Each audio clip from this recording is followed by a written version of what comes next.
വിഷുദിനത്തിൽ സ്വകാര്യ സന്ദർശനങ്ങളും ആരാധനാലയ സന്ദർശനങ്ങളുമായി മധ്യകേരളത്തിലെ സ്ഥാനാർത്ഥികൾ. തിരഞ്ഞെടുപ്പിന് ഏതാനും ദിവസങ്ങൾ മാത്രം ശേഷിക്കെ പ്രചാരണ പരിപാടികൾക്ക് ചുക്കാൻ പിടിക്കാൻ കൂടുതൽ കേന്ദ്ര നേതാക്കളും കേരളത്തിൽ. തിരക്കുപിടിച്ച പ്രചരണ പരിപാടികൾക്കിടയിൽ ചെറിയൊരു ഇടവേളയാണ് മധ്യകേരളത്തിലെ തെരഞ്ഞെടുപ്പ് പ്രവർത്തകർക്ക് വിഷു.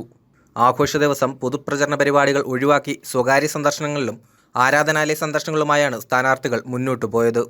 എറണാകുളം, ചാലക്കുടി, തൃശൂർ, കോട്ടയം മണ്ഡലങ്ങളിലെ സ്ഥാനാർത്ഥികൾ എല്ലാം തന്നെ സ്വകാര്യ ഗൃഹ സന്ദർശന പരിപാടികളിലാണ്.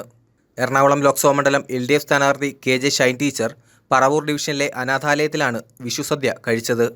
തൃശൂരിലെ BJP സ്ഥാനാർത്ഥി സുരേഷ് ഗോപി ഗുരുവായൂർ കേന്ദ്രീകരിച്ചാണ് ഇന്ന് പ്രചരണം നടത്തിയത്. ഇടുക്കിയിലെ LDF സ്ഥാനാർത്ഥി ജോയ്സ് ജോർജിന് ഇന്ന് പ്രചരണ പരിപാടികൾ ഇല്ല. UDF സ്ഥാനാർത്ഥി ഡീൻ കുര്യാക്കോസ് ദേവികുളം നിയോജക മണ്ഡലത്തിലാണ് പ്രചരണം നടത്തിയത്. ആലപ്പുഴയിൽ ആരിഫും വ്യക്തിഗത സന്ദർശനങ്ങൾ ആണ്. KC വേണുഗോപാൽ മണ്ഡലത്തിൽ ഇല്ല. മാവേലിക്കര കേന്ദ്രീകരിച്ചാണ് LDF സ്ഥാനാർത്ഥി അരുൺകുമാറിൻ്റെ പ്രചരണ പരിപാടികൾ. കേരളത്തിലെ പ്രചരണ പരിപാടികൾക്ക് ചുക്കാൻ പിടിക്കാൻ CPM കേന്ദ്ര നേതാക്കളും വരും ദിവസങ്ങളിൽ കേരളത്തിൽ എത്തും. 23-ാം തീയതി വരെ വിവിധയിടങ്ങളിൽ നേതാക്കൾ പ്രസംഗിക്കും. ഇന്ന് കൊച്ചിയിലെത്തുന്ന പ്രധാനമന്ത്രി നാളെ തൃശൂരിലും ആലത്തൂരിലും ആറ്റിങ്ങലും സംസാരിക്കും. മധ്യകേരളത്തിലെ വിവിധ ബ്യൂറോകൾക്കൊപ്പം കൈരളി ന്യൂസ്, കൊച്ചി.